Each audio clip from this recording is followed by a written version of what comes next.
ഈ വീഡിയോയിൽ പറയുന്ന കാര്യങ്ങൾ നിങ്ങൾ ശ്രദ്ധയോടെ അല്പസമയം ഒന്ന് കേൾക്കണം.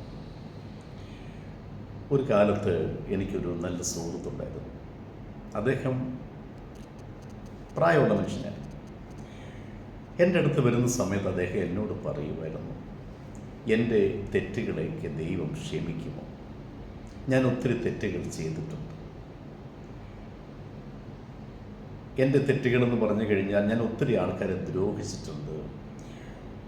എന്നിൽ തന്നെ കുറ്റബോധം ഇപ്പം കണ്ടമാനം വരുത്തുന്ന അനവധി എൻ്റെ വ്യക്തിപരമായ തെറ്റുകളൊക്കെ ഉണ്ട്. ഇതൊക്കെ ദൈവം ക്ഷമിക്കുമോ? ഈ പ്രായമായ സമയത്താണ് ശരിക്കും ഈ ചിന്ത എന്നെ സ്വാധീനിക്കുന്നത്. അപ്പോൾ അദ്ദേഹം എന്നോട് ചോദിച്ചു, സഹോദര, സുഹൃത്തെ, ഈ തെറ്റുകളൊക്കെ ദൈവം എന്നോട് ക്ഷമിക്കും? ശരിക്കും ഇത് അദ്ദേഹം മാത്രമല്ല, ധാരാളം ആൾക്കാർ ചോദിക്കുന്ന ചോദ്യമാണ്, എൻ്റെ തെറ്റുകളൊക്കെ എനിക്ക് ക്ഷമ കിട്ടുമോ, എനിക്ക് ക്ഷമിക്കപ്പെടുമോ? കാരണം ഞാൻ പല പല തെറ്റുകൾ ചെയ്തിട്ടുണ്ട്. ഇതാണ് ഒത്തിരി ആൾക്കാരുടെ ഉള്ളിൽ ഈ കുറ്റബോധം നിറഞ്ഞിട്ട് അവർക്ക് എന്താ ചെയ്യേണ്ടതെന്ന് അറിയാൻ വയ്യാത്ത ധാരാളം ആൾക്കാരുണ്ട്. ഇതിന് മറുപടിയായിട്ട് ഒരു കഥ, ഒരു കഥയല്ല, ഒരു ചരിത്രം ബൈബിളിൽ പറയാം. പഴയ നിയമത്തിൽ യാക്കോബ് എന്ന് പറയുന്ന ഒരു മനുഷ്യനുണ്ടായിരുന്നു. അദ്ദേഹത്തിന് 12 മക്കളുണ്ടായിരുന്നു. അതിൽ 13ാമൻ്റെ പേര് യോസഫ് എന്നായിരുന്നു. ഈ യോസഫിനോട് ഈ അപ്പന് ഭയങ്കര ഇഷ്ടമായിരുന്നു, സ്നേഹപരം. യോസഫിന് അദ്ദേഹം ഒരു നല്ല അങ്കിയൊക്കെ വാങ്ങിച്ചു കൊടുത്തെന്നാണ് ബൈബിളിൽ അത് രേഖപ്പെടുത്തിയിരിക്കുന്നത്. മറ്റുള്ള മക്കൾക്ക് കൊടുക്കാത്ത നല്ലൊരു അങ്കി തൻ്റെ 13ാമത്തെ മകൻ യോസഫിന് വാങ്ങിച്ചു കൊടുത്തു. അതിന് പല കാരണമുണ്ട്, അതൊന്നും ഞാനിപ്പോൾ പറയാൻ ആഗ്രഹിക്കുന്നില്ല. അങ്ങനെ ഈ യോസഫ് അങ്കിയൊക്കെ ഇട്ടിങ്ങനെ നടക്കുമ്പോഴത്തേക്കിനും ജ്യേഷ്ഠന്മാർക്ക് ഈ അപ്പൻ യോസഫിനെ കൂടുതൽ സ്നേഹിക്കുന്നുണ്ട്. യോസഫിനോട് അവർക്കൊരു പിണക്കായി, വിദ്വേഷമായി, അല്പം വൈരാഗ്യമൊക്കെയായി. യോസഫിനോട് എങ്ങനെയെങ്കിലും ആ വൈരാഗ്യം തീർക്കണമെന്നൊക്കെ മനസ്സിൽ പക വെച്ചുകൊണ്ട് ബാക്കിയുള്ള ജ്യേഷ്ഠ സഹോദരന്മാരൊക്കെ നടക്കുമായിരുന്നു. അങ്ങനെയിരിക്കുന്ന സമയത്താണ് യോസഫ് ഒരിക്കൽ ഈ ജ്യേഷ്ഠന്മാരുടെ ഇടയന്മാരാണ്, ആടിനെ മേയ്ക്കുന്നവർ.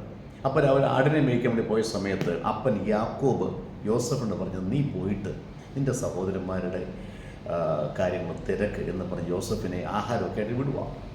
യോസഫ് ഒത്തിരി സന്തോഷിച്ചുകൊണ്ട് ജ്യേഷ്ഠന്മാരുടെ അടുത്ത് പോവാം. ചെന്ന് കഴിഞ്ഞപ്പോഴത്തേക്കിനും അവർക്കന്ന് അവർ കാത്തിരുന്ന ഒരു പ്രതികാര സമയമായിട്ട് അതിനെ കാണുക. അപ്പനടുക്കലില്ല, യോസഫിനോട് പ്രതികാരം ചെയ്യാം. അവർ വാസ്തവത്തിൽ യോസഫിനോട് പ്രതികാരം ചെയ്യത്തേക്കില്ല. യോസഫിനെ അവർ പിടിച്ച് ഒരു പൊട്ടക്കണ്ണിലിട്ടു, ഉപദ്രവിച്ചു, മാനസികമായിട്ടും ശാരീരികമായിട്ടും ഒത്തിരി വേദനിപ്പിച്ചു. അങ്ങനെ അവരെ കൊല്ലുവാൻ വേണ്ടി, യോസഫിനെ കൊല്ലുവാൻ വേണ്ടി അവർ ശ്രമിച്ചു. പക്ഷേ സഹോദരന്മാർ ചില ആൾക്കാർ പറഞ്ഞു അവനെ കൊല്ലരുത്.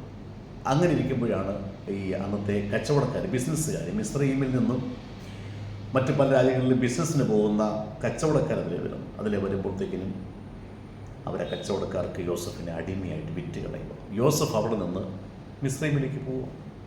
ദുഃഖകരമായ ഒരു കഥയാണ്. യോസഫ് മിസ്രയീമിലേക്ക് പോയി അവിടെ ചെന്ന് ഒരു അടിമ ബാലനായിട്ട്, ഒരു അടിമ യഹൂദ ബാലനായിട്ട് അവിടെ താമസിക്കുക. യോസഫ് അവിടെ ഒരു ദാസനായിട്ട് വീട്ടിലുകളൊക്കെ ജോലി ചെയ്ത് കാരാഗൃഹത്തിലൊക്കെ കിടന്ന് പല കുറ്റങ്ങളൊക്കെ ആരോപിക്കപ്പെട്ട് കാരാഗൃഹത്തിൽ കിടന്നിങ്ങനെ അവസാനം യോസഫ് സത്യസന്ധനായതുകൊണ്ട് യോസഫിന് അവിടെ ഒരു ഉന്നത പദവി കിട്ടി, അവിടുത്തെ മന്ത്രി. അങ്ങനെ ആയിരിക്കുന്ന സമയത്താണ് 20 വർഷങ്ങൾ കഴിഞ്ഞു പോകും. ആ സമയത്ത് യാക്കോബ് വിചാരിച്ചിരിക്കുന്നത് തൻ്റെ മകൻ മരിച്ചുപോയി, ദുഷ്ടമൃഗം തൻ്റെ മകനെ കടിച്ചു കയറി കൊന്നുകളഞ്ഞു എന്ന് യാക്കോബ് വിശ്വസിച്ചു. അങ്ങനെ ഇരിക്കുമ്പോഴാണ് 20 വർഷങ്ങൾക്ക് ശേഷം ദേശത്തൊരു വലിയ ക്ഷാമം ഉണ്ടാകുമ്പോഴത്തേക്കിനും സഹോദരന്മാരെല്ലാം കൂടി യോസഫിനെ കാണുവാൻ വേണ്ടി മിസ്രയീമിൽ ചെല്ലുക. ഈ സഹോദരന്മാർ ധാന്യത്തിന് വേണ്ടി മിസ്രയീമിൽ വന്നു എന്ന് യോസഫ് കണ്ടറിഞ്ഞപ്പം ഇത് തൻ്റെ സഹോദരന്മാരാണെന്ന് മനസ്സിലാക്കി. ആ മനസ്സിലാക്കിയ സഹോദരന്മാർക്ക് ധാന്യം കൊടുത്തുവിടുന്ന യോസഫിനെ നമ്മൾ കാണുന്നത്. ഞാൻ ഒത്തിരി ഡീറ്റെയിലേക്ക് പോകുന്നില്ല, കാരണം ഈ ഒരു ചരിത്രം എന്ന് പറഞ്ഞു കഴിഞ്ഞാൽ നമ്മുടെ ഹൃദയത്തെ തകർത്ത് കളയുന്ന ചരിത്രമാണ്. ആ അധ്യായങ്ങളെ നമ്മൾ വായിക്കുമ്പോൾ, ഉൽപ്പത്തി പുസ്തകം 45, 46, 47, 42 അധ്യായങ്ങൾ വായിക്കുമ്പോഴത്തേക്കിനും ഹൃദയത്തെ ഭയങ്കര സ്പർശിക്കുന്ന അധ്യായങ്ങളാണ്. സമയം കിട്ടിയ വായിച്ചു നോക്കാം. ഈ തന്നെ ദ്രോഹിച്ച സഹോദരന്മാർ തൻ്റെ മുൻപിൽ അഭയം ആഗ്രഹിച്ച്, അതായത് യാചനയോടെ ദാസന്മാരായി വന്നു നിൽക്കുമ്പോൾ യോസഫ് ഒരു പ്രതികാരവും ചെയ്യുന്നില്ല. അവിടെ പൂർണ്ണമായി ക്ഷമിക്കുക. അവരുടെ തെറ്റുകളെ മുഴുവനും ക്ഷമിച്ചിട്ട് അവരോട് കരുണ കാണിക്കുകയും അതുമാത്രമല്ല അവർക്ക് വേണ്ട ധാന്യം കൊടുക്കുകയും പിന്നീട് താൻ യോസഫാണെന്ന് അവിടെ പറയുകയും തൻ്റെ അപ്പനെയും സഹോദരന്മാരെയും തൻ്റെ ദേശത്ത് മിസ്രൈമിൽ കൊണ്ട് സംരക്ഷിക്കുന്ന യോസഫിനെ കാണും. ഈ കഥ അല്ലെങ്കിൽ ഈ ചരിത്രം നമ്മൾ പഠിപ്പിക്കുന്നത് വാസ്തവത്തിൽ ക്ഷമയുടെ അങ്ങേ അറ്റത്തെ ഒരനുഭവം. മനുഷ്യനായി യോസഫ് തൻ്റെ സഹോദരന്മാരെ ഇങ്ങനെ ഇത്രത്തോളം ക്ഷമിച്ചു എന്ന് പറയും. എന്നാൽ ഈ ക്ഷമയെ നമ്മൾ താരതമ്യപ്പെടുത്തുമ്പോഴത്തേക്കിനും ദൈവത്തിൻ്റെ ക്ഷമയെ നമുക്ക് എങ്ങനെ കാണാൻ പറ്റും? ഏതൊരു മനുഷ്യനും താൻ തെറ്റുകാരനാണ് എന്ന് പറഞ്ഞ് ദൈവത്തിൻ്റെ അടുക്കൽ വന്ന് അവയെ ഉപേക്ഷിക്കുവാൻ വേണ്ടി ആഗ്രഹിച്ച ദൈവം സകല തെറ്റുകൾ ക്ഷമിക്കും. യേശുക്രിസ്തു ദൈവത്തിൻ്റെ സ്വഭാവം മനുഷ്യരുടെ മുമ്പേ വെളിപ്പെടുത്താൻ വേണ്ടി വന്ന ദൈവത്തിൻ്റെ പുത്രനാണ്. യേശു ഭൂമിയിൽ വന്നിട്ട് സകല മനുഷ്യരുടെയും തെറ്റുകൾക്കും പാപങ്ങൾക്കും വേണ്ടി പ്രായശ്ചിത്തമാകാനാണ് വന്നത്. ആ യേശു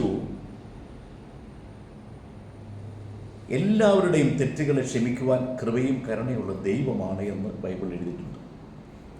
യേശുവിൻ്റെ അടുക്കൽ ജീവിതകാലത്ത് ഒരു തെറ്റുകാരിയായി സ്ത്രീയെ കല്ലെറിഞ്ഞ് കൊല്ലാൻ വേണ്ടി കൊണ്ടുവരുമ്പം യേശു ചോദിക്കുന്ന ചോദ്യം, നിങ്ങളിൽ പാപമില്ലാത്തവർ അവിടെ കല്ലെറിയട്ടെ. എല്ലാവരും പോയല്ലോ, എല്ലാവരും പോയി കഴിഞ്ഞപ്പോൾ യേശു ആ സ്ത്രീയോട് ചോദിച്ചു, ആരും നിനക്ക് ശിക്ഷ വിധിച്ചില്ല? അവർക്ക് ഇല്ല, ഞാനും നിന്നെ ശിക്ഷ വിധിക്കുന്നില്ല, മറിച്ച് ഇനി നീ പാപം ചെയ്തു. യേശു പറഞ്ഞ ആ സ്റ്റേറ്റ്മെൻറ്റ് സൂപ്പർ സ്റ്റേറ്റ്മെൻറ്റാണ്. ഇനി നീ പാപം ചെയ്തത് ചെയ്തു, ഇനിയും ചെയ്യാതിരിക്കും. മനുഷ്യരാകുന്ന നമ്മുടെ എല്ലാവരുടെയും ജീവിതത്തിൽ തെറ്റുകളും പാപങ്ങളും വന്നിട്ടുണ്ട്. ബൈബിൾ പറഞ്ഞ നീതിമാൻ ആരുമില്ല, ഒരുത്തം പോലുമില്ല. പക്ഷേ യേശുവിൻ്റെ അടുക്കൽ വന്ന ഏതൊരു മനുഷ്യനും അവർ തെറ്റുകൾ ഏറ്റു പറഞ്ഞാൽ ദൈവം ക്ഷമിക്കും. അതിന് ദൈവത്തിന് യേശുവിൻ്റെ കുറേ കൽപ്പനകളൊക്കെ ഉണ്ട്, അതൊക്കെ എന്നോട് ബന്ധപ്പെട്ടതാണ്. അത് പിന്നീട് ഒരു വീഡിയോ ഞാൻ പറയാം. യേശുവിൻ്റെ അടുക്കൽ വന്ന് കുറ്റബോധങ്ങളെല്ലാം ഇറക്കി വയ്ക്കാൻ വേണ്ടിയുള്ള ശരിക്കുമുള്ള സ്ഥലമാണ് യേശുവിൻ്റെ സാന്നിധ്യം. യേശുവിൻ്റെ നാമം വിളിച്ച് നമ്മൾ തെറ്റുകളെ ഏറ്റു പറഞ്ഞു യേശുവിൻ്റെ കൽപ്പനയാവുന്ന സ്നാനം സ്വീകരിച്ച് കഴിയുമ്പോൾ നമ്മളൊരു പുതിയ സൃഷ്ടിയായി തീരും. 2 കൊരിന്ത്യർ 5:17 പറയാണ്, ഒരുത്തൻ ക്രിസ്തുവിലായാൽ അവൻ പുതിയ സൃഷ്ടിയായി തീരും. നിങ്ങൾ ആരുമാകട്ടെ, കുറ്റബോധത്താൽ ജീവിതം നഷ്ടപ്പെടുത്തരുത്. ഒരു പരിഹാരമുണ്ട്, ആ പരിഹാരം യേശുവാണ്. വിശ്വസിച്ച് വന്നാൽ മതി. നിങ്ങൾക്ക് നിങ്ങളുടെ ഹൃദയത്തിന് സമാധാനവും സന്തോഷവും നിങ്ങളുടെ തെറ്റുകൾക്ക് പരിഹാരവും എല്ലാം നൽകി നിങ്ങളെ സ്നേഹിക്കുന്ന ഒരു ദൈവത്തെ കണ്ടെത്തുവാൻ വേണ്ടി കഴിയും. ആ ദൈവമാണ് യേശുക്രിസ്തു. Thank you.